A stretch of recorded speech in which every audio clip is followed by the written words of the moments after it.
વડોદરા વકીલ મંડળની ચૂંટણીમાં આજે ભારે ઉત્સાહ સાથે મતદાન થયું હતું અને પ્રમુખ સહિત હોદ્દેદારોના ભાવિ મતપેટીમાં સીલ થઈ ગયા હતા।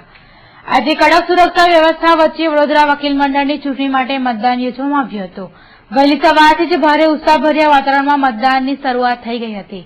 વડોદરા સહિત આસપાસના તાલુકાના વકીલોએ મતદાનમાં ભાગ લીધો હતો। સુવ્યવસ્થિત વ્યવસ્થા વચ્ચે મતદાનનો શાંતિપૂર્ણ પ્રારંભ થયો હતો। વકીલોએ પણ ખૂબ જ ઉત્સાહથી મતદાન કરી ભાવિ પ્રમુખ સહિત હોદ્દેદાર માટે મત આપ્યા હતા।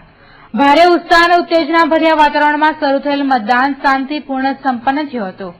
વડોદરા વકીલ મંડળની ચૂંટણીમાં 65% જેટલું મતદાન થયું હતું। 3839 મતદારો પૈકી 2 વાર મતદારોએ પોતાના મતાધિકારનો ઉપયોગ કર્યો હતો।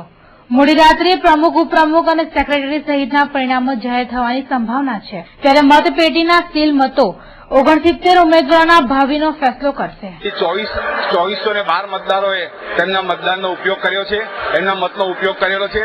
ચૂંટણી ખૂબ જ શાંતિ રીતે સંપન્ન થઈ છે અને પ્રમુખ, ઉપપ્રમુખ અને સેક્રેટરીના પરિણામો મોડી રાત સુધી આવવાની સંભાવના છે।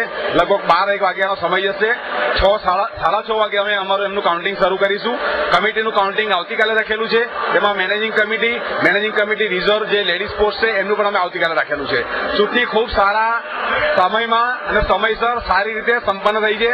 એમાં વકીલ મિત્રોએ અને અમારા ચૂંટણીના સ્ટાફે, અમારા ચૂંટણીના અધિકારીઓ એમને ખૂબ સારો સપોર્ટ કર્યો છે અને બધાના સપોર્ટથી, સાથ સહકારથી, કોર્ટના સ્ટાફથી પણ અમે ચૂંટણી ખૂબ સારી રીતે સંપન્ન કરી શક્યા છે।